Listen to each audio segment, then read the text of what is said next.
ওই নবীর নাম হচ্ছে ইব্রাহিম আলাইহিস সালাম। আমার ভাইরা, আলোচনার প্রথম ভূমিকাটা ভালো করে মনে রাখবেন, তাহলে পরবর্তী কথাগুলো বুঝতে সুবিধা হবে। যে আয়াতে কারিমা আমি আপনাদের সামনে তেলাওয়াত করলাম, ঐতিহাসিক প্রেক্ষাপটকে সামনে এনে বর্তমান বিশ্ব পরিস্থিতি এবং আমাদের করণীয়, এ সকল বিষয়গুলো এই আয়াতের তাফসীরের মাধ্যমে আপনার সামনে পরিষ্কার হয়ে যাবে। আল্লাহ রাব্বুল আলামিন কোরআনুল কারীমে যে সকল নবীর নাম বারবার বলেছেন, বহুল আলোচিত নবীদের মধ্যে ইব্রাহিম আলাইহিস সালাম অন্যতম একজন নবী। কোরআনে আল্লাহ তাআলা ইব্রাহিম নবীর ব্যাপারে এত বেশি কথা কেন বললেন? তার কারণ হচ্ছে অন্যান্য নবীদের সাথে আমাদের সম্পর্ক যতটা, ইব্রাহিম নবীর সাথে আমাদের সম্পর্ক কি তার চাইতে কম না বেশি? বুঝতেছেন তো? আমার ভাইরা, ভালো করে বোঝেন। ইউনূস আলাইহিস সালাম একজন নবী, নবী হিসাবে তাকে আমরা মানি, এছাড়া কিন্তু তার সাথে আর আমাদের কোনো সম্পর্ক নাই। নূহ আলাইহিস সালাম একজন নবী, নবী হিসাবে তাকে আমরা মানি, এছাড়া কোনো সম্পর্ক তার সাথে আর আমাদের নাই। ঈসা আলাইহিস সালাম একজন নবী, নবী হিসাবে তাকে আমরা মানি, তবে এর চাইতে বেশি সম্পর্ক তার সাথে আর আমাদের নাই। কিন্তু ইব্রাহিম আলাইহিস সালাম একজন নবী, নবী হিসাবে শুধু তাকে মানলেই দায়িত্ব শেষ হয়ে যাবে না, বরং ইব্রাহিম নবীর সাথে এখানে আপনারা যারা বসে আছেন, আপনাদের আরেকটা সম্পর্ক আছে না নাই? আমার ভাইরা, জবাব দেন, ইব্রাহিমের সঙ্গে কি আমাদের আরেকটা সম্পর্ক আছে না নাই? ওই সম্পর্ক হচ্ছে তিনি আমাদের, ইব্রাহিম আমাদের। যারা কথা কয় না তাদের জাতির পিতা কি আবার আরেকজন নাকি? বিগত 16 বছর তো আরেকজনকে বানায় রাখছিলেন, এজন্যই এখন ইব্রাহিম জাতির পিতা এটা বলতে কষ্ট হয়। অথচ আমার ভাইরা ভালো করে বুঝবেন, ইব্রাহিম আলাইহিস সালাম যে আমার জাতির পিতা, সেই কথাটা দুনিয়ার কোনো মানুষ আমাদের জানায় নাই। ইব্রাহিম যে আমার জাতির পিতা সেটা আমারে বলেছেন কে? আল্লাহ বললেন, বান্দা শুনে নাও, মিল্লাতা আবিকুম ইব্রাহিম ওয়া সাম্মাকুমুল মুসলিমিন। তিনি তোমাদের জাতির পিতা ইব্রাহিম, তিনি তোমাদের নাম রেখেছেন মুসলমান। এই জন্য দুনিয়াতে আপনি যে মুসলমান বলে আজকে নিজের পরিচয় দিচ্ছেন, আপনি যে দাবি করছেন আমি মুসলমান, এই নামটাই তো রেখেছে আপনার বাবা ইব্রাহিম আলাইহিস সালাম। এই জন্য আপনি যদি দাবি করেন আমি মুসলমান, তাইলে কিয়ামতের আগ পর্যন্ত তোমার জাতির পিতার জায়গায় ইব্রাহিম ছাড়া অন্য কাউকে বসাতে পারবে না। আর যদি তুমি তোমার জাতির পিতার জায়গায় ইব্রাহিম ছাড়া অন্য কারো বাপের তোমার জাতির পিতার জায়গায় বসাও, তাহলে বুঝতে হবে তুমি স্বেচ্ছায় মুসলমান দারিত্বের নাম থেকে তোমার নামটা কেটে দিয়েছো। আমাদের জাতির পিতাকে আরো জোরে বলেন। আমি তো মনে করি আমার রক্ত সম্পর্কীয় বাবা আমার যতটা আপন, ইব্রাহিম আলাইহিস সালাম আমার জাতির পিতা তার চাইতে বেশি আপন। কারণ দুনিয়াতে আসলে আমার বাবা যে আমার বাবা সেটা তো আমরা দেখিও নাই, সে সাক্ষ্য আমাদের কাছে দিয়েছে আমার মা, চাচি, খালা, নানি। কিন্তু ইব্রাহিম যে আমার বাবা, এই সাক্ষ্যটা দুনিয়ার কোনো মানুষ দেয় নাই। ইব্রাহিম যে আমার বাবা, এই সাক্ষ্যটা দিয়েছেন কে? এজন্য মুসলমানের সন্তানের কাছে কিয়ামত পর্যন্ত জাতির পিতার প্রশ্নে ইব্রাহিম আলাইহিস সালাম ছাড়া অন্য কোন ব্যক্তি স্থান পাবে? অসম্ভব। আল্লাহ রাব্বুল আলামিন ইব্রাহিম আলাইহিস সালামের কথা কোরআনে বারবার আলোচনা করেছেন।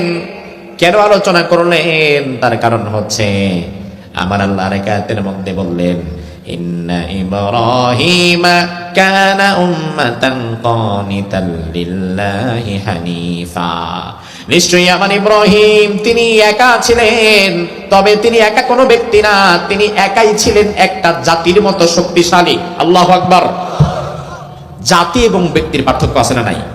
আমি একা ব্যক্তি, আমি জাতি না। জাতি হচ্ছে আমরা হাজার লক্ষ লক্ষ মানুষ যখন একত্রিত হয়ে দাঁড়াবো তখন আমরা জাতি। আবার একা হয়ে গেলে আমরা হব ব্যক্তি। আল্লাহ তাআলা ইব্রাহিম আলাইহিস সালামের ব্যাপারে বললেন, ইন্না ইব্রাহিম কানা উম্মাতান কানিতান লিল্লাহি হানিফা। আমার ইব্রাহিম যদিও একা একজন মানুষ ছিলেন, তবে তিনি একা একজন মানুষ না, আমি আল্লাহর কাছে আমার ইব্রাহিম হচ্ছে একাই একটা জাতির মতো শক্তিশালী। ও ইব্রাহিমের সন্তানেরা, তোমরা যারা নিজেদেরকে ইব্রাহিমের সন্তান বলে দাবি করো এবং পরিচয় দাও, তোমাদের বাবা ইব্রাহিম এমন এক জামানায় দুনিয়াতে এসেছিল, যেই জামানা হচ্ছে ঘোর অন্ধকারে নিমজ্জিত শিরকিয়াতের একটা সমাজ, যার আশেপাশে চতুর্দিকে ছিল মুশরিকদের দ্বারা বেষ্টিত একটা জায়গা। ইব্রাহিম একা ইমানদার, পুরা রাষ্ট্র মুশরিক, পুরা সমাজ মুশরিক, মা বাবা ভাই বোন আত্মীয় স্বজন সবাই মুশরিক। সব মুশরিকের মধ্যে তিনি একা ইমানদার হয়ে সবার বিরুদ্ধে লড়াই করতে পেরেছিলেন। বর্তমান বাংলাদেশের একদিকে বঙ্গোপসাগর, আর তিন দিকে রয়েছে মুশরিক পরিবেষ্টিত একটি সমাজ, তিন দিকে রয়েছে মুশরিকদের বিরাট একটা ভূখণ্ড। বর্তমান বাংলাদেশের মুসলমানদেরকে ইব্রাহিমী চেতনায় উজ্জীবিত হয়ে পার্শ্ববর্তী দেশের মুশরিকদের সকল ষড়যন্ত্রকে ভেঙে চুরমার করে দিতে হবে। তার কারণ হচ্ছে 4000 বছর আগে ইব্রাহিম আলাইহিস সালাম তাকে নিয়ে মুশরিকদের যে ষড়যন্ত্র হয়েছিল, আজও মুশরিকদের সেই ষড়যন্ত্র মুসলমানদেরকে ঘিরে আসে না নাই? আমার ভাইরা লক্ষ্য করেন, ইব্রাহিম আলাইহিস সালাম আল্লাহ রাব্বুল আলামিন উক্ত আয়াতের মধ্যে তার জীবনে ঘটে যাওয়া একটি ঘটনাকে আল্লাহ তুলে ধরেছেন, যেন ওই ঘটনা থেকে আমরাও আমাদের বাবা ইব্রাহিমের মতো হওয়ার জন্য স্বপ্ন দেখতে পারি। আল্লাহ রাব্বুল আলামিন বললেন, ও নবী আপনি তো জানেন না, আলাম তারা ইলাল্লাযী হাজ্জা ইব্রাহিম, ও নবী আপনি তো জানেন না, এক ব্যক্তি আমার ইব্রাহিমের সঙ্গে ঝগড়ায় লিপ্ত হয়েছিল। আমার ভাইরা ভালো করে বুঝবেন, ইব্রাহিম আলাইহিস সালাম যেহেতু একজন নবী, নবীর সাথে যে ঝগড়া করে সে কি ভালো মানুষ না খারাপ মানুষ? জোরে কোন, ভালো না খারাপ? অবশ্যই খারাপ মানুষ। ইব্রাহিম আলাইহিস সালামের সাথে ঝগড়ায় কে লিপ্ত হলো? মুফাসসিরগণ তাফসীরের মধ্যে লিখেছেন, ইব্রাহিম আলাইহিস সালামের সাথে ঝগড়ায় যে লিপ্ত হয়েছিল তার নাম হচ্ছে নমরুদ। কি নাম? কি নাম? নমরুদ। নমরুদ নামের কোন মানুষ আপনাদের এলাকায় আসেনি? বাংলাদেশে আছে? পৃথিবীতে আছে? বর্তমান পৃথিবীতে নমরুদ নামের কোন মানুষ নাই। বর্তমান পৃথিবীতে ফেরাউন নামেরও কোনো মানুষ নাই।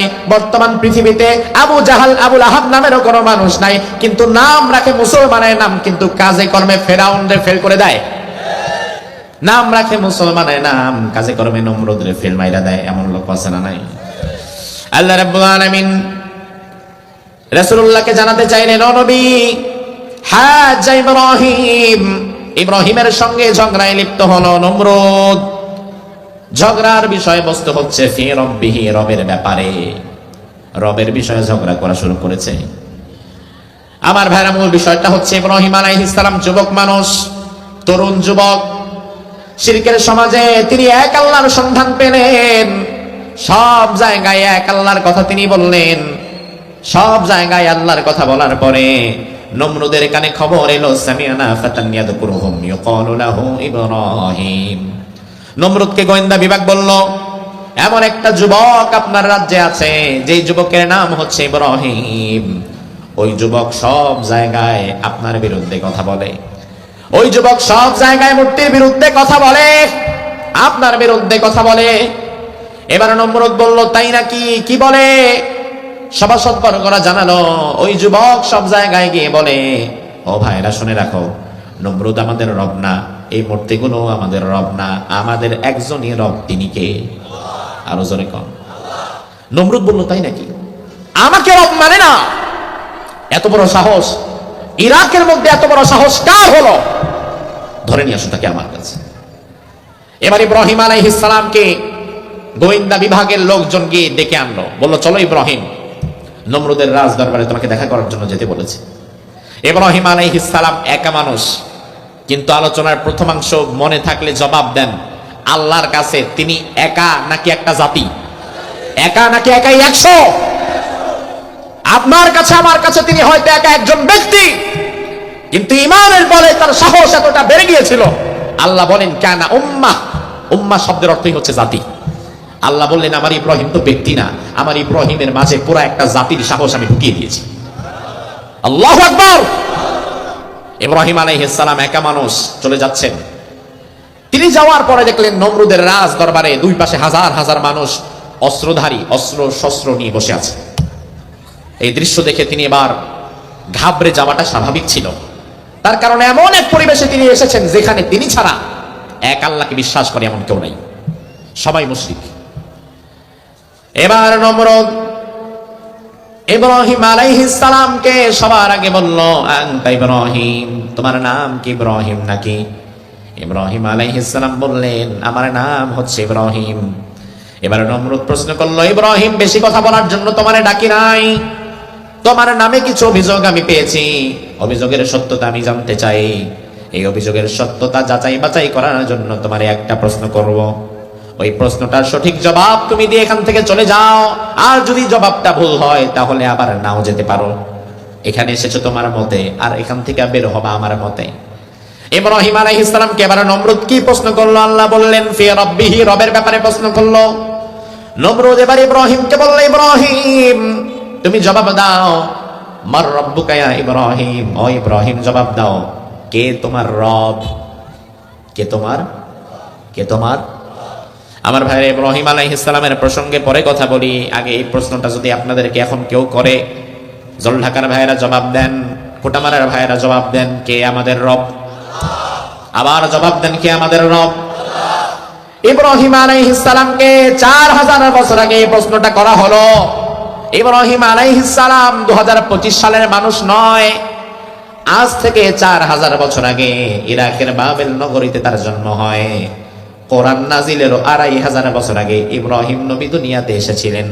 তাইলে কোরআন নাজিলেরও যদি 2500 বছর আগে হয়, আর কোরআন নাজিল হয়েছে 1500 বছর হয়ে গেছে, ওইদিকে 2500 বছর আর এইদিকে 1500 বছর, দুইটা মিলায় কয় হাজার? তাইলে ইব্রাহিম নবী আজকের যুগের না 4000 বছর আগের? তাইলে 4000 বছর আগের ঘটনা আপনাদেরকে শোনাচ্ছি। আজকে আপনাকে যখন আমি প্রশ্ন করলাম, কে তোমার রব, আপনারা জবাব দিলেন আল্লাহ। ইব্রাহিম আলাইহিস সালামকে নমরুদ তখন একই প্রশ্ন করলো, ইব্রাহিম জবাব দাও, কে তোমার রব? ইব্রাহিম আলাইহিস সালাম কোন চিন্তা ভাবনা ছাড়া হাজার হাজার মুশরিকদের মধ্যে একা হয়ে তিনি চিৎকার দিয়ে বললেন, আল্লাহ আমার রব। কে আমার রব? আরো জোরে কর।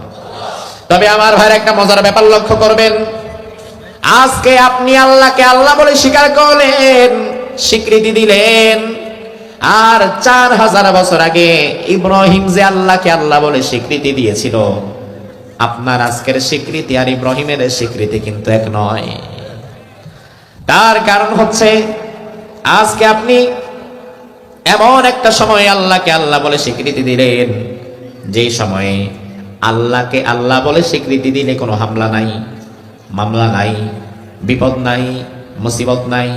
আপনি যে বললেন আল্লাহ আমার রব, এতে কিন্তু আপনারা কেউ গ্রেফতার করবে না, এতে আপনার কল্লায় কেউ কোপ মারবে না, এতে আপনারা কেউ আঘাত করবে না। তবে ইব্রাহিম আলাইহিস সালাম তিনি যেই মুহূর্তে আল্লাহ আমার রব বলেছিলেন, তখন পরিবেশ পরিস্থিতি এতটা সহজ ছিল না। তখন আল্লাহকে রব বলে স্বীকার করার কারণে ইব্রাহিম আলাইহিস সালামের উপরে বিপদ হওয়ার সম্ভাবনাও আছে না নাই? তাহলে আজকে আমরা নিরাপদে বসে আল্লাহকে রব বলে স্বীকৃতি দিলাম, আর ইব্রাহিম যে 4000 বছর আগে নমরুদের ঘরের দরজার সামনে দাঁড়ায়া নমরুদের মুখের উপরে আল্লাহকে রব বলে স্বীকৃতি দিয়েছে, দুইটার মধ্যে পার্থক্য আছে না নাই? সুখের দিনে তো আল্লাহরে সবাই ডাকতে পারে, তবে বিপদে পড়ে মুসিবতে পড়েও যে আল্লাহরেই ডাকে, বুঝতে হবে ওই ব্যক্তি আসলেই ঈমানদার। ঠিক কিনা? আমার ভাইরা ভালো করে বোঝেন, বাহিরে মাইকটা পেয়ে বড় বড় বক্তৃতা তো সবাই দিতে পারে, বাহিরে মাইক পেয়ে হুঙ্কার গর্জন তর্জন তো সবাই দিতে পারে, এটা কতটা ঈমানের পরিচয় বহন করে আমার জানা নাই। তবে বাংলাদেশে আমরা এমনও ব্যক্তি পেয়েছিলাম, এমনও মুফাসসির পেয়েছিলাম, যিনি 50 বছর কোরআনের তাফসীর করেছেন।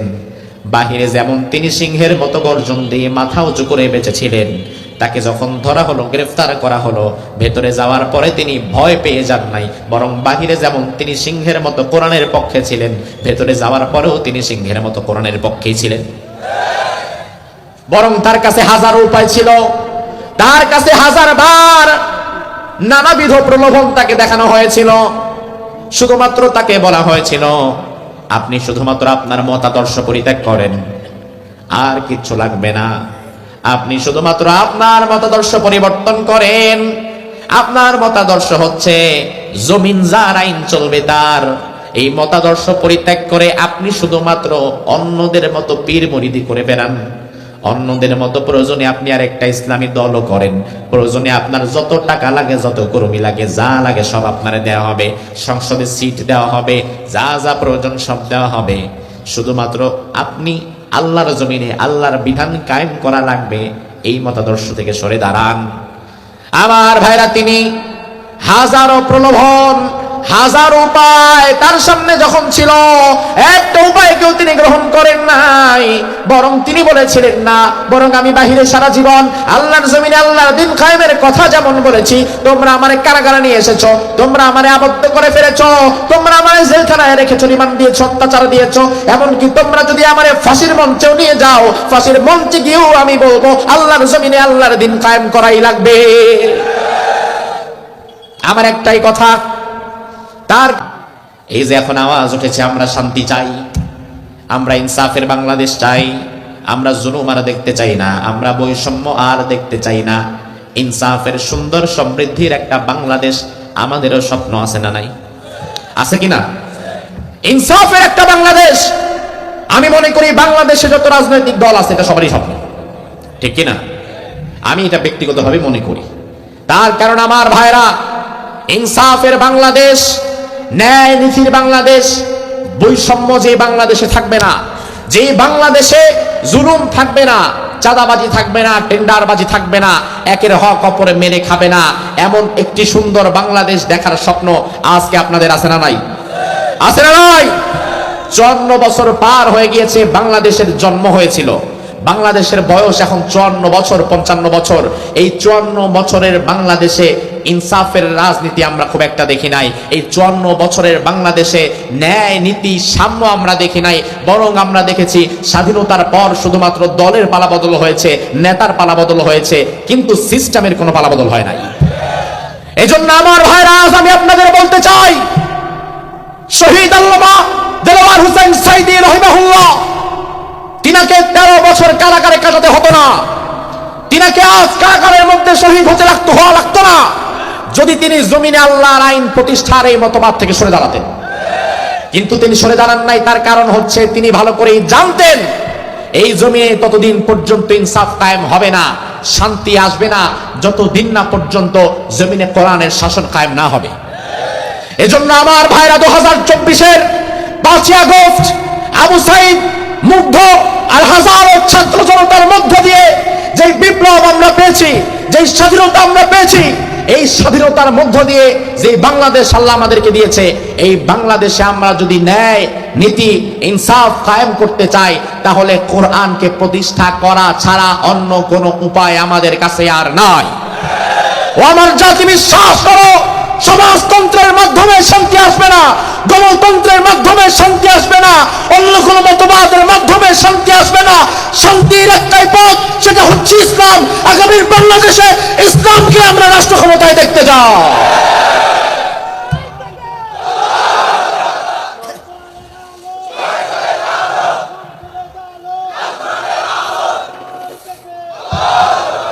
যে দলই আপনি করেন না কেন, যদি মুসলমান হন, তাহলে মৃত্যুর আগে কোরআনকে সংবিধান হিসাবে দেখতে চাওয়া আপনার স্বপ্ন থাকা অপরিহার্য। যদি না থাকে, বুঝতে হবে আপনি নামে ইমানদার, কার্যত আপনি আওয়ামী লীগ। এটা আপনার স্বপ্ন থাকতে হবে, ঠিক কিনা? আমার ভাইরা, ভালো করে শোনেন, ইব্রাহিম আলাইহিস সালাম 4000 বছর আগে নমরুদের সামনে যখন তারে প্রশ্ন করা হলো, কে তোমার রব? নমরুদের সামনে হাজার হাজার মানুষ, হাজার হাজার জনতা, হাজার হাজার সৈন্যবাহিনী জবাব দিবেন। ওই সৈন্যবাহিনীরা কি ইব্রাহিমের পক্ষে না নমরুদের পক্ষে? নমরুদের পক্ষে হওয়া মানে ইব্রাহিমের বিপক্ষে। তাহলে এমন একটা পরিবেশ যেখানে আমি একা আর হাজারো লক্ষ মানুষ আমার বিরুদ্ধে, ওই মুহূর্তে দাঁড়ায়া নিজের জীবন বাঁচানোর জন্য কি আল্লাহকে বাদ দেওয়া যাবে? ঈমান ছেড়ে দেওয়া যাবে? আমাদের দেশে খুব সস্তা একটা স্লোগান প্রচলিত আছে, আমাদের দেশে অনেক ভুলভাল স্লোগান দেওয়া হয়, এর মধ্যে একটা স্লোগান হচ্ছে জাল বাঁচানো ফরজ। এই স্লোগান দিয়ে এই জাতিকে দমায় রাখা হয়। যদি বলি, ভাই হক কথা কেন বলেন না, হক পথে কেন চলেন না, সঠিক কাজটা কেন করেন না, কোরআনকে কেন আপনি সমাজে প্রতিষ্ঠা করতে চান না, তখন কয় হুজুর পরিবেশ পরিস্থিতি যা খারাপ, এখন যদি আমি কোরআনের পক্ষে কথা বলি, হকের পক্ষে কথা বলি, তাইলে হয়তো জীবনের উপরে আঘাত আসতে পারে। এই জন্য জান বাঁচানো ফরজ, আগে ফরজটা পালন করি। অথচ এই মানুষগুলা জান বাঁচানো ফরজ পালন করে, কিন্তু নামাজের ফরজটা করে না। জান বাঁচানো ফরজ, অথচ সমাজে আল্লাহর দিন কায়েম করাও যে ফরজ এটা জানে না। অথচ আমার ভাইরা জান বাঁচানো ফরজ এই কথা তো সব সময় খাটে না। এই কথা খাটে ক্ষেত্র বিশেষ, কিছু কিছু সময়। যেমন আমার ঘরে আগুন লেগেছে, ঘরের মধ্যে আমার একটা মোবাইল আছে। এখন আমি যদি চাই মোবাইলটা আগে নিয়ে বের হয়ে যাব, তাহলে মোবাইলটা নিতে গেলে যদি দেখি আমার গায়ে আগুন ধরে গেছে, তাহলে ওই মুহূর্তে মোবাইলটা ফেলে রেখে দৌড়ায়া পালায়া জান বাঁচানো ফরজ। কিন্তু জান বাঁচানো অন্যান্য ইমানের ক্ষেত্রে ফরজ নয়। যদি আপনার কাছে কখনো এমন সময় আসে, ইব্রাহিম আলাইহিস সালামের মতো যদি এমন পরিস্থিতি সামনে দাঁড়ায়, হয়তো জান বাঁচাতে হবে, নয়তো ঈমান বাঁচাতে হবে, ওই মুহূর্তে জান বাঁচানো ফরজ না, বরং জান দিয়া নিজের ঈমান বাঁচানো ফরজ। জান বাঁচানো সব সময় ফরজ না, কিছু কিছু সময় জান বিসর্জন দিয়ে ঈমান বাঁচানো ফরজ। ঠিক না বেঠিক? ইব্রাহিম আলাইহিস সালামকে বলা হলো, ইব্রাহিম জবাব দাও, কে তোমার রব? ইব্রাহিম আলাইহিস সালাম বললেন, রব্বি আল্লাহ, আমার আল্লাহ হচ্ছে আমার রব। নমরুদ এবারে রেগে গেল, এই বেয়াদব কি বলো, মানিল্লাহ, আল্লাহ আবার কে? ইব্রাহিম আলাইহিস সালাম বললেন, তুমি কি ভুলে গিয়েছো নাকি নমরুদ? আল্লাহ হচ্ছে আল্লাহ রব্বি ওয়া রব্বুকুম, আল্লাহ শুধু আমার রব নয়, আল্লাহ সবারই রব, তোমাদের রব, গোটা সৃষ্টির একজনই রব, তিনি কে? নমরুদ এবার অহংকার করা শুরু করলো। নমরুদ বলে, মা আলিমতু লাকুম মিন ইলাহিন গায়রি, আমি ছাড়া তোমার যে আরো কোনো রব আছে এটা তো আমি জানতামই না। আমি ছাড়া যে তোমার আরো রব আছে এটা তো আমার জানা ছিল না। এই যে এত অহংকারপূর্ণ কথা। আসলে মানুষ যখন দীর্ঘ সময় জোর করে মানুষের উপরে ক্ষমতার মসনদে বসে থাকে, এক সময় ক্ষমতার উপরে বসে থাকতে থাকতে থাকতে থাকতে তার হিতাহিত জ্ঞান লোপ পায়, তখনই মূলত ক্ষমতা তার অহংকারী বানায় দেয়। আর অহংকারের পতন অনিবার্য, অহংকারীর পতন অনিবার্য হয়ে যায়। আমার ভাইরা দেখেন, নমরুদ অহংকার করলো, আল্লাহ তাআলা কোরআনের মধ্যে কি বলে? আল্লাহ তাআলা বললেন, আন আতাহুল্লাহুল মুলক।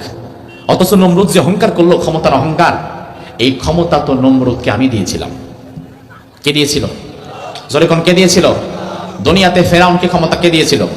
নমরুদকে কে দিয়েছিল? দুনিয়ার বড় বড় রাজা, বাদশা, জালিম, স্বৈরাচার যেই হয় না কেন, ক্ষমতা কি কে দেয়? আবার নামায় কি?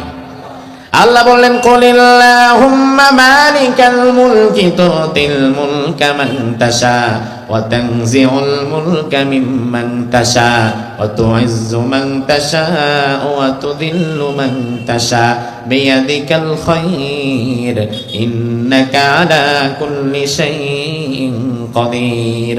ও নবী, আপনি দুনিয়ার মানুষদেরকে বলে দেন, আমি আল্লাহ সব ক্ষমতার মালিক, আমি রাজাধিরাজ, আমি আল্লাহর চেয়ে বেশি ক্ষমতা দুনিয়া আখিরাতে কারো নাই। আমি আল্লাহ ক্ষমতাবানকে ক্ষমতা দেই, আবার যখন ক্ষমতাবান ক্ষমতা পেয়ে জালিম স্বৈরাচার হয়ে যায়, তখন ক্ষমতা থেকে নামায়া আবার দিল্লিও পাঠায় দেই। কে দেয়? কে দেয়? এজন্য আমার ভাই আল্লাহ বললেন, ক্ষমতা তো আমি দেই। এই পয়েন্টে বাংলাদেশের মানুষের ঈমান অনেক সময় নড়বড়ে হয়ে যায়। এই দেশের মানুষ মাঝে মাঝে মনে করে আমাদেরকে ক্ষমতায় বসায় ভারত, আবার এই দেশের মানুষের আরেকটা অংশ মাঝে মাঝে মনে করে আমাদেরকে ক্ষমতায় বসায় আমেরিকা। এই জন্য কিছু কিছু মানুষ করে ভারতের গোলামি, আর কিছু কিছু মানুষ করে আমেরিকার গোলামি। অথচ গোলামি করা লাগবে কার? কার? এই জাতি যতদিন না পর্যন্ত ভারতের গোলামি, আমেরিকার গোলামি, চীন কিংবা রাশিয়ার গোলামি পরিত্যাগ করতে না পারবে, এই জাতির নেতৃস্থানীয় পর্যায় থেকে যতদিন না পর্যন্ত গোলামির চিন্তা, দালালির চিন্তা, চাটুকারিতার চিন্তা বাদ দিতে না পারবে, ততদিন পর্যন্ত এই জাতির মাঝে কোনোদিনও শান্তি, ইনসাফ প্রতিষ্ঠা হবে না। এই জাতির মানসিকতা এখন হয়ে গেছে গোলামের মানসিকতা, চাকরের মানসিকতা। গোলামের মানসিকতা কেমন? এখনো পর্যন্ত ভারতের গোলামি করে, ভারতের দালালি করে এমন মানুষ আছে না নাই? কথা বলেন, আছে না নাই? তার প্রমাণ হচ্ছে 5ই আগস্টের পর থেকে আমার বাংলাদেশটাকে নিয়ে সবচেয়ে বেশি মিথ্যা তথ্য, সবচেয়ে বেশি প্রোপাগান্ডা, মিথ্যা সংবাদ প্রচার করেছে পৃথিবীতে আরেকটা দেশ। কোন দেশ? কোন দেশ? এটা কি সত্য না মিথ্যা? তার প্রমাণ প্রত্যেকটা দিন ভারতীয় মিডিয়াগুলো বাংলাদেশে কি হয় না হয়, সত্য না মিথ্যাটা ছাপায়। কি ছাপায় দেখেন, আমি গত কয়েকদিন আগে জুমার দিন দেখলাম, গাড়িতে বসে জুমার নামাজে এক মুহূর্তে আমি দেখলাম ভারতের বিখ্যাত একটি গণমাধ্যম সংবাদ প্রচার করছে। সংবাদটা হচ্ছে 5ই আগস্টের পর থেকে বাংলাদেশে হিন্দুদের উপরে জুলুম অত্যাচার বেড়ে গেছে, মন্দিরগুলো ভেঙে ফেলা হচ্ছে, মন্দিরে আগুন ধরিয়ে দেওয়া হচ্ছে, হিন্দুদেরকে মেরে ফেলা হচ্ছে, হিন্দুদেরকে তাড়িয়ে দেওয়া হচ্ছে, এমনকি কোন হিন্দু নাকি শাখা সিঁদুর উপরে রাস্তায় বেরও হতে পারছে না, বের হলেই মানুষ তারা মেরে ফেলতেছে। আপনারা আল্লাহকে সাক্ষী রেখে আজকে জবাব দিবেন, ওরা যা যা তথ্য দিয়েছে গোটা পৃথিবীর সামনে, এগুলো কি সঠিক না ব্যাঠিক? এগুলো কি সত্য না ভুল? একটা দেশ কিভাবে এতটা মিথ্যাচার করতে পারে আমার জানা নাই।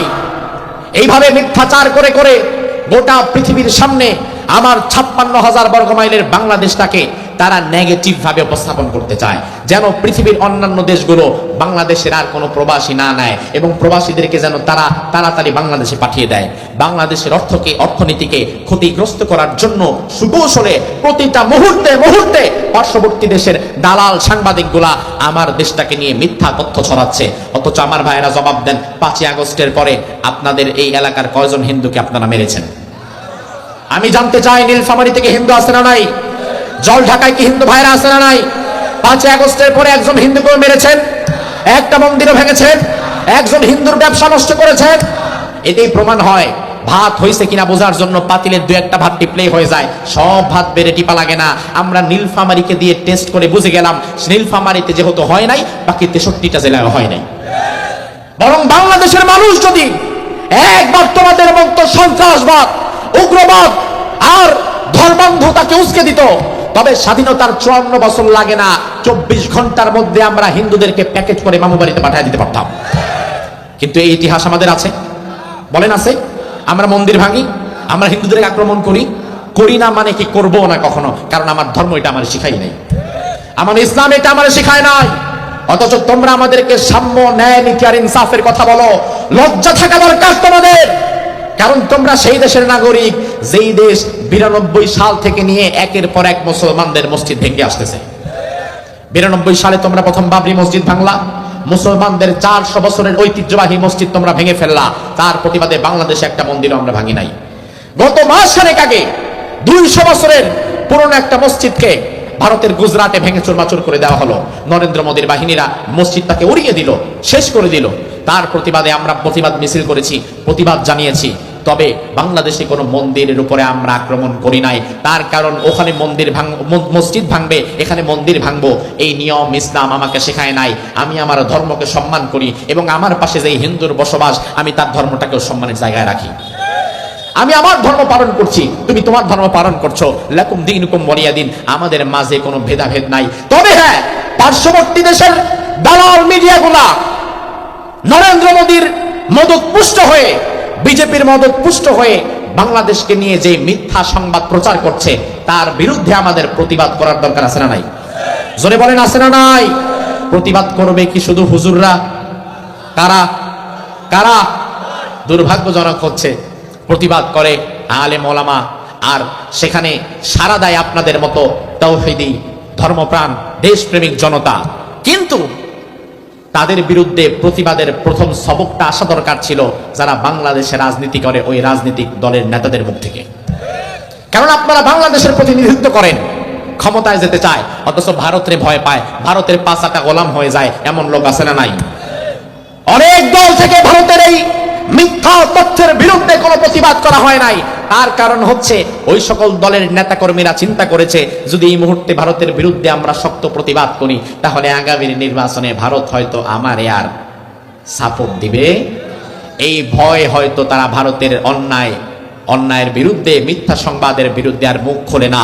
আজ আমি আমার জল ঢাকা নীলফামারীর মানুষের কাছে বলতে চাই, আল্লাহকে সাক্ষী রেখে জবাব দিবেন, ক্ষমতায় নেওয়ার মালিক কি নরেন্দ্র মোদী, ডোনাল্ড ট্রাম্প নাকি আল্লাহ?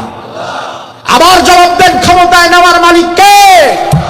এজন্য কে ক্ষমতায় যাবে আর কে নামবে, এটা কি ভারত ঠিক করবে? ভারত ঠিক করবে?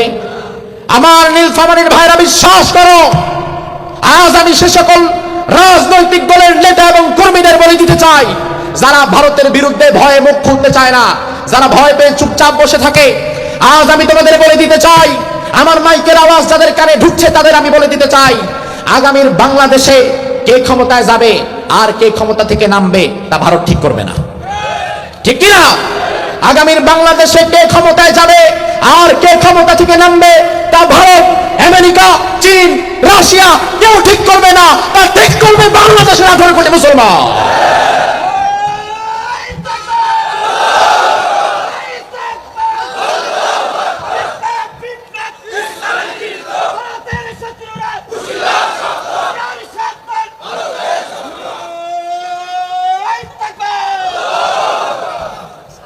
ভারতের শত্রুরা হুঁশিয়ার থাকলে তো মুশকিল, ভারতের দালালদের হুঁশিয়ার থাকা দরকার, ঠিক কিনা? আগামীর বাংলাদেশে ভারতের কোন দালালকে আর আমরা আমাদের মাথার উপর বসতে দিতে চাই না, ঠিক কিনা মুসলমান? কারণ আমি বিশ্বাস করি 5ই আগস্টের পর থেকে স্বৈরাচারের পতন যেভাবে হয়েছে, 5ই আগস্টের পর দিল্লির পতন যেভাবে হয়েছে, 5ই আগস্টের পর স্বৈরাচার পালিয়েছে মানে হচ্ছে দিল্লির কালো ছায়া আমার মাথার উপর থেকে সরে গেছে। এই জন্য এক আল্লাহ ছাড়া আর কাউকে ভয় পাওয়া যাবে না। ইব্রাহিম আলাইহিস সালামকে বলা হলো, ইব্রাহিম তোমার রব কে? ইব্রাহিম আলাইহিস সালাম বললেন, আমার রব হচ্ছে আল্লাহ, আমি আল্লাহ ছাড়া কাউকে আর রব হিসাবে মেনে নিতে পারবো না। এবার নমরুদ বলল, শোনো ইব্রাহিম, তুমি যে বলো তোমার রব আল্লাহ, তাইলে তুমি একটু আমারে জবাব দাও, তোমার আল্লাহ এমন কি কি পারে যা আমি পারি না? আমি যদি তোমার আল্লাহর মতো পাইরা দেখাই তাইলে আমারও রব হিসাবে মাইনো। আল্লাহ যা পারে দুনিয়ার মানুষ কি তা পারে? ধরেন আপনি প্রধানমন্ত্রী, আপনি প্রেসিডেন্ট, কিন্তু আল্লাহ যা যা পারে তা আপনি পারবেন? বাংলাদেশের প্রধানমন্ত্রী আমেরিকাতে তার খাওয়া নাই, আবার আমেরিকার প্রধানমন্ত্রী রাশিয়াতে তার খাওয়া নাই, আবার রাশিয়ার প্রধানমন্ত্রী চাইনার মধ্যে তার কোনো ক্ষমতা নাই, কিন্তু এমন একজন আছে যার ক্ষমতা সব জায়গায় আছে, তিনি কে? আমার আল্লাহ বললেন, বান্দা তাবারাকাল্লাযী বিয়াদিহিল মুলকু ওয়া হুয়া আলা কুল্লি শাইইন কাদির। সুবহান সেই সত্তা যার হাতে সকল ক্ষমতা। তাইলে সকল ক্ষমতার মালিক কি আল্লাহ না জনগণ? আরো জোরে কোন, আল্লাহ না জনগণ? অবশ্যই আল্লাহ। এবং আল্লাহ বলে, আমি আল্লাহ তাআলা দুনিয়ার সব জায়গায় পূর্ণ ক্ষমতা রাখি, আমি আল্লাহর চেয়ে বেশি ক্ষমতা দুনিয়াতে কারোই নাই। এজন্য ভরসা করতে হবে ভারতের ক্ষমতায় নাকি আল্লাহর ক্ষমতায়। ইব্রাহিম আলাইহিস সালাম বললেন, নমরুদ শোনো আমার আল্লাহ কি পারে। ইয ক্বালা ইব্রাহিম রাব্বিয়াল্লাযী ইউহয়ী ওয়া ইউমীত ক্বালা আনা উহয়ী ওয়া উমীত।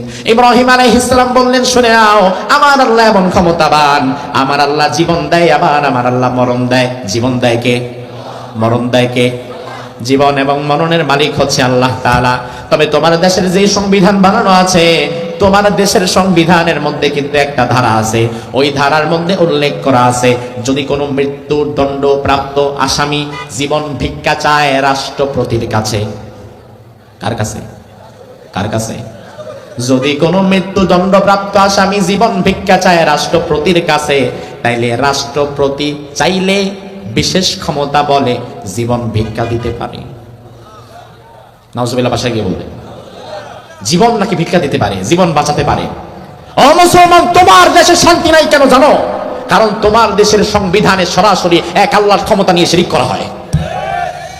তোমার দেশের সংবিধান যেখানে আল্লাহর ক্ষমতার সাথে তোমার রাষ্ট্রপতির ক্ষমতাকে তুলনা করা হয়।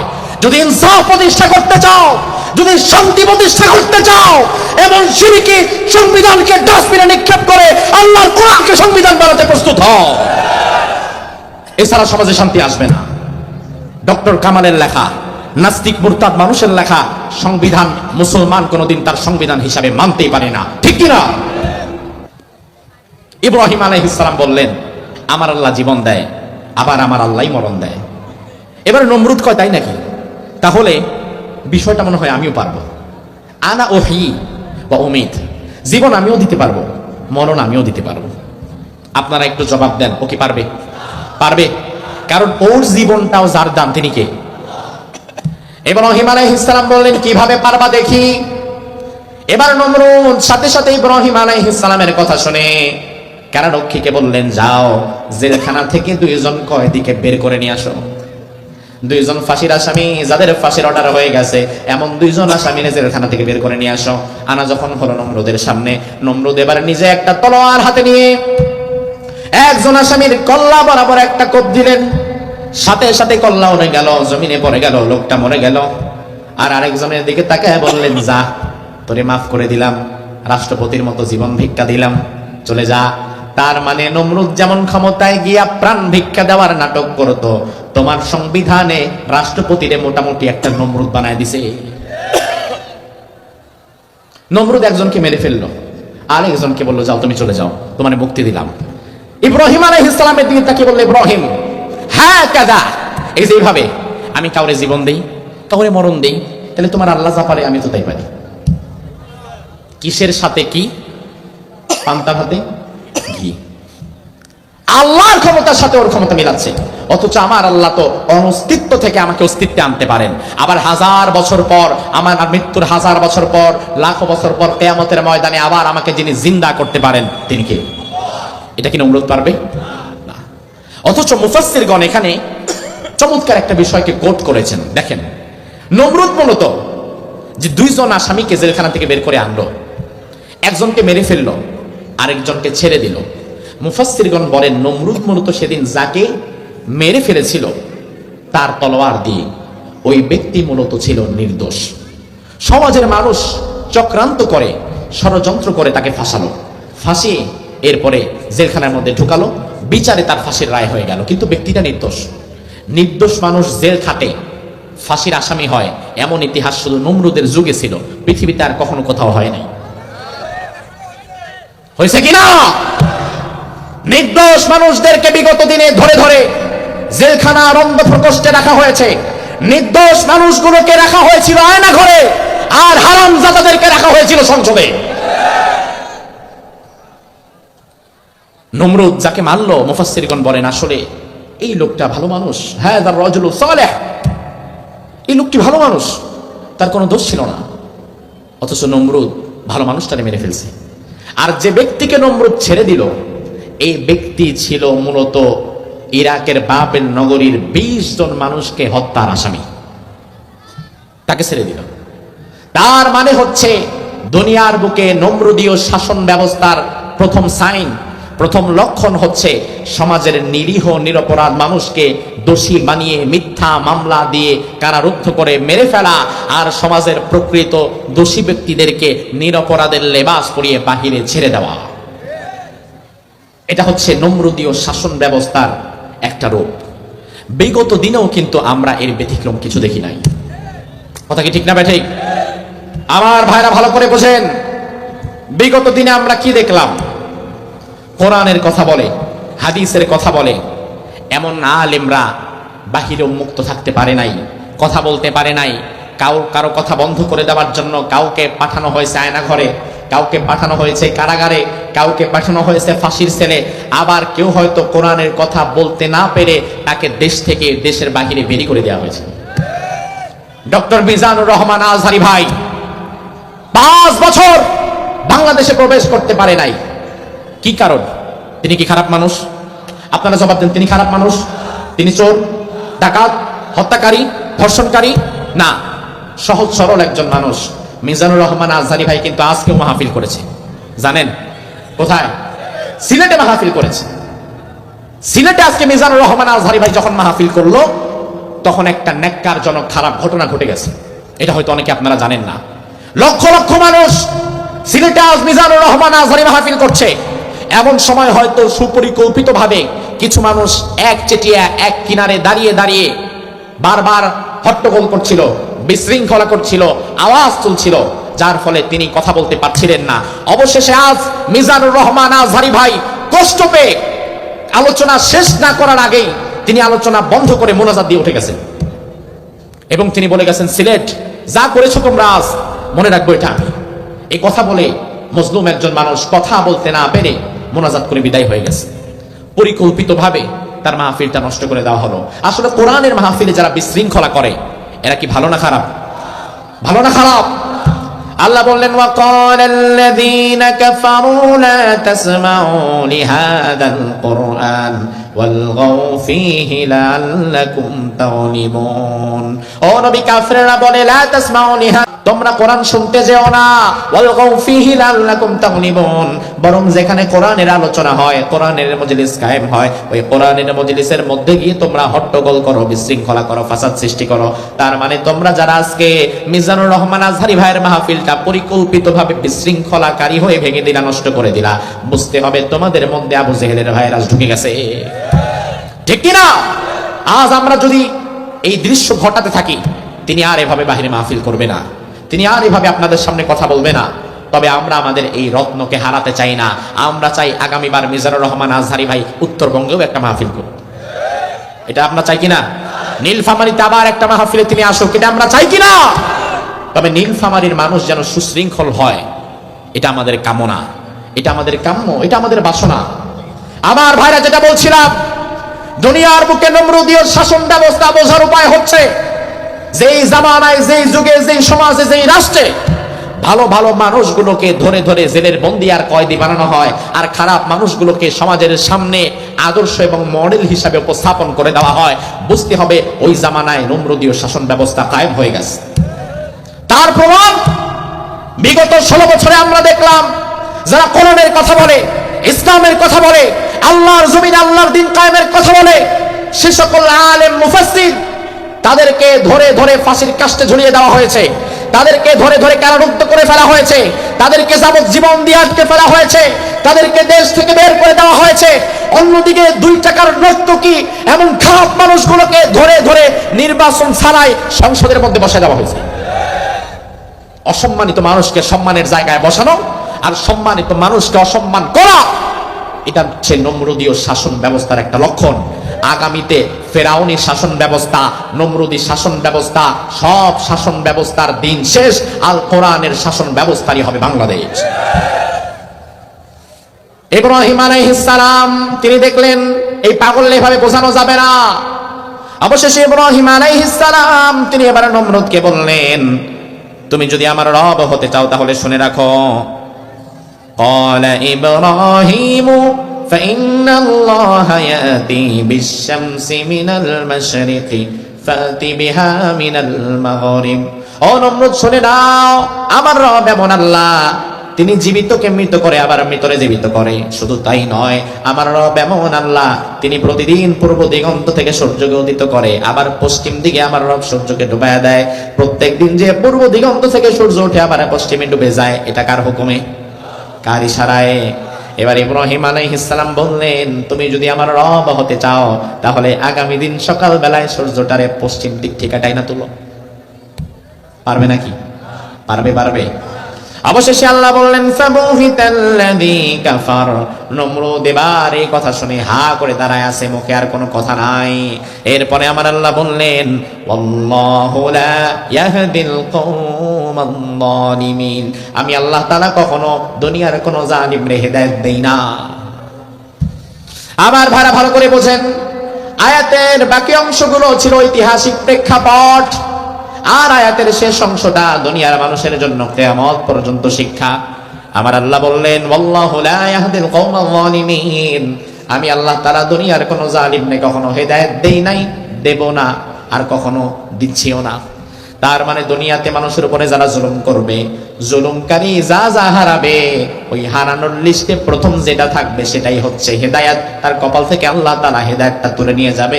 জালিম কোনোদিন হেদায়েত পাবে না। এজন্য দুনিয়ার বুকে কোনো জালিম কখনো হেদায়েত পায়ও নাই। ফেরাউন হেদায়েত পায় নাই, নমরুদ হেদায়েত পায় নাই। ফেরাউন নমরুদের মতো একই পথে, জুলুমের পথে যারাই হেঁটেছে, দুনিয়াতে কোনো জালিম হেদায়েত পায়া পরে বড় আল্লাহর ওলি হয়ে গেছে, এমন একটা নজিরও কি আছে? কথা কোন আছে? না। আল্লাহ বললেন, ওয়াল্লাহু লা ইয়াহদিল কওমাল যালিমিন। জালিমরে আমি হেদায়েত দেই না। জালিমরে যে আল্লাহ হেদায়েত দেয় না, তার সবচেয়ে বড় প্রমাণ হচ্ছে 5 আগস্টের পর, 5 আগস্টে যিনি পালায়া গেলেন।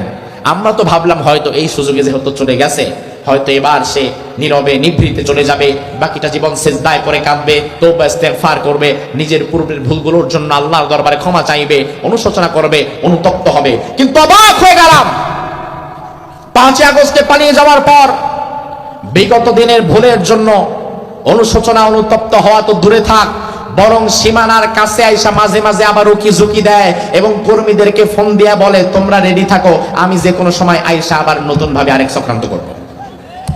ঠিক কিনা? তার মানে হেদায়েত পাইছে। হেদায়েত যদি পাইতো তাহলে এই ধাক্কায় পেয়ে যেত। কিন্তু আল্লাহ বললেন, ওয়াল্লাহু লা ইয়াহদিল কওমাল যালিমিন। হেদায়েত জালিম পায় না। আমার মুসলমান ভাইরা, জালিম হেদায়েত পায় না। শুধু তাই নয়, জালিমের সহযোগী যারা থাকে, যারা জালিমের পথ থেকে ফিরে আসে না, আল্লাহ এদেরকে হেদায়েত দেয় না। কারণ আল্লাহ বলছেন ওয়ালা তারকানু ইলাল্লাযিনা যালামু ফাতামাসসাকুমুন নার ওয়া মা লাকুম মিন দুনিল্লাহি মিন আউলিয়া সুম্মা লা তুনসুরুন। তোমরা কখনো জালিম হওয়া তো দূরে থাক, জালিমের সহযোগী হবে না। তোমরা যদি জালিমের সহযোগী হয়ে যাও, তাহলে আমি আল্লাহ জালিমরে রাখবো সেই জাহান্নামে, তোমারও রাখবো সেই জাহান্নামে। এই জন্য জালিমের সহযোগী হওয়া যাবে? জালিম হওয়া যাবে? জালিমের সহযোগী কি? জালিম যেই কাজ করছে, ওই জুলুমের কাজটাকে মৌলিকভাবে, মানসিকভাবে, শারীরিকভাবে, আর্থিকভাবে, যে কোনো ভাবে সাপোর্ট করাই হচ্ছে জালিমের সহযোগিতা। কথা কি ঠিক কিনা? এজন্য জালিম হওয়া তো দূরে থাক, কখনো জালিমের সহযোগী হওয়া যাবে না। তবে আমার ভাইরা, সর্বশেষ একটা হাদিস বলে আমি আপনাদের কাছ থেকে বিদায় নিতে চাই। হাদিসটা একটু মনোযোগ সহকারে শুনবেন। রাসূলুল্লাহ ১৫০০ বছর আগে শেষ জামানার হিন্দুস্তানের যুদ্ধ নিয়ে একটি ভবিষ্যৎবাণী করে গিয়েছিলেন সুনান নাসাইর একটি হাদিসের মধ্যে। সেই হাদিসটা সর্বশেষ আমি আপনাদেরকে শোনাতে চাই। আপনারা কি শুনবেন? আপনারা কি শুনবেন? রাসূলুল্লাহ ১৫০০ বছর আগে বলেছেন, ইসাবাতানি মিন উম্মতি ইয়াহরাজুহুমুল্লাহু মিনান নার। আমার উম্মতের দুটি শ্রেণীর মানুষ এমন থাকবে যাদেরকে আল্লাহ বিনা হিসাবে জান্নাত দিয়ে দিবেন। আরো জোরে কোন? এক শ্রেণী হচ্ছে ইসাবাতুন তাগজুল হিন্দ। এক শ্রেণী হচ্ছে শেষ জামানায় হিন্দুস্তানের বিরুদ্ধে একটি লড়াই হবে, ওই লড়াই যারা অংশগ্রহণ করবে, ওই লড়াইয়ে যারা শহীদ হবে কিংবা গাজী হবে, আল্লাহ তাআলা উভয়কেই মাফ করে জান্নাত দিয়ে দিবে। আর এক শ্রেণী হচ্ছে ইসাবাতুন তাকুনু মা ঈসা ইবনে মারইয়াম আলাইহিস সালাম। শেষ জামানায় যখন ঈসা নবীর আগমন ঘটবে, তখন ঈসা আলাইহিস সালামের সাথে যারা থাকবে, দাজ্জালের বিরুদ্ধে যারা লড়াই করবে, আল্লাহ তাআলা তাদেরকেও বিনা হিসাবে জান্নাত দিয়ে দিবেন। ঈসা আলাইহিস সালাম কবে আসবে, তার সাথে আমাদের সাক্ষাৎ হবে কিনা সেটা আমরা জানি না, সেই দিন আমরা পাবো কিনা তাও আমরা জানি না। তবে রাসূলুল্লাহ প্রথম যেই ভবিষ্যৎবাণী করলেন, ইসাবাতুন তাগজুল হিন্দ, শেষ জামানায় হিন্দুস্তানের বিরুদ্ধে একটি লড়াই হবে, ওই লড়াইয়ে যদি অংশগ্রহণ করার কখনো সুযোগ হয়ে যায়, ওটা আমরা হাত ছাড়া করতে রাজি নই। ও মুসলমান, ভয় পেও না, তোমাদের ঈমানকে জাগ্রত করো। কারণ ওদের ভূখণ্ড বড় হতে পারে, জনসংখ্যা বেশি হতে পারে, অস্ত্র শস্ত্র বেশি হতে পারে, তবে ওর চাইতে আমার অস্ত্র অনেক বেশি, আমার অস্ত্র অনেক শক্তিশালী। ওই অস্ত্রের নাম হচ্ছে ঈমান। কারণ ওর কাছে আছে ট্যাঙ্ক, কামান, বিমান, আর আমার কাছে আছে ঈমান। এজন্য আমার ভয় পাওয়ার কিছু নাই।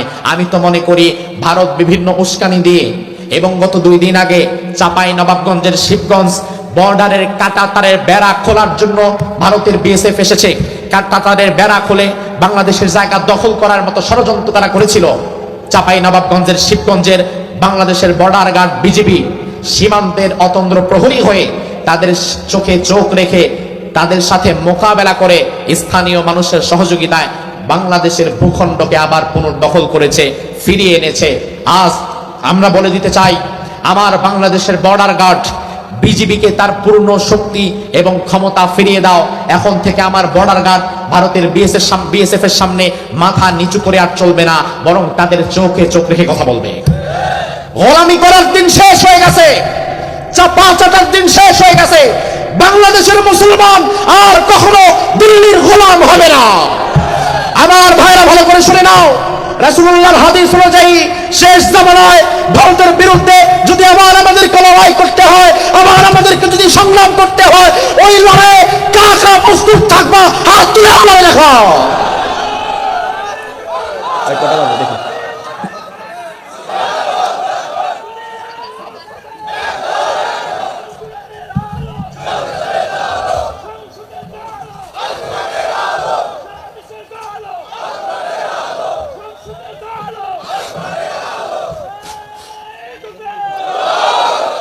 সমাজবাদের দিন শেষ হয়ে গেছে। জাতীয়তাবাদ, সমাজবাদ, অমুকবাদ, তমুকবাদ সব কিছু বাদ দেন। আগামীর বাংলাদেশকে যদি ইনসাফের বাংলাদেশ গড়তে চান, তাহলে কোরআনের বাংলাদেশ গড়া ছাড়া অন্য কোনো অপশন আপনার আমার কাছে নাই। 54 বছর মার খেয়েছি, অত্যাচারিত হয়েছি। 47 একবার বিজয় অর্জন করলাম, ধরে রাখতে পারলাম না। 71 আবার বিজয় অর্জন করলাম, ধরে রাখতে পারলাম না। 24-এর বিজয়ও ধরে রাখতে পারবেন না যদি না আপনারা কোরআনের কাছে আসেন। এই বিজয় শেষ হয়ে যাবে, চলে যাবে, আবার নতুন কোন জালিম হয়তো মাথার উপরে বসে যেতে পারে। এজন্য আমরা 47 বুঝি না, 71 আর 24 বুঝি না। আগামীর বাংলাদেশকে আমরা ইসলাম দিয়ে সাজাতে চাই, আগামীর বাংলাদেশকে আমরা কোরআন দিয়ে সাজাতে চাই। আবু সাইদ মুগ্ধের রক্তের মাধ্যমে যে নতুন বাংলাদেশ আমরা পেয়েছি, এই বাংলাদেশ বামপন্থীদের বাংলাদেশ নয়, এই বাংলাদেশ মুনাফিকদের বাংলাদেশ নয়, এই বাংলাদেশ মুশরিকদের বাংলাদেশ নয়, এই বাংলাদেশ হবে ইমানদারদের বাংলাদেশ। সেজন্য কি আপনারা প্রস্তুত আছেন? প্রস্তুত আছেন? আল্লাহ সুবহানাহু ওয়া তাআলা কবুল করুক। আমরা বলি আমিন। হাযা মা ইনদি ওয়াল ইলমু ইনদাল্লাহ আলাইহি তাওয়াক্কালতু ইলাইহি উনীব।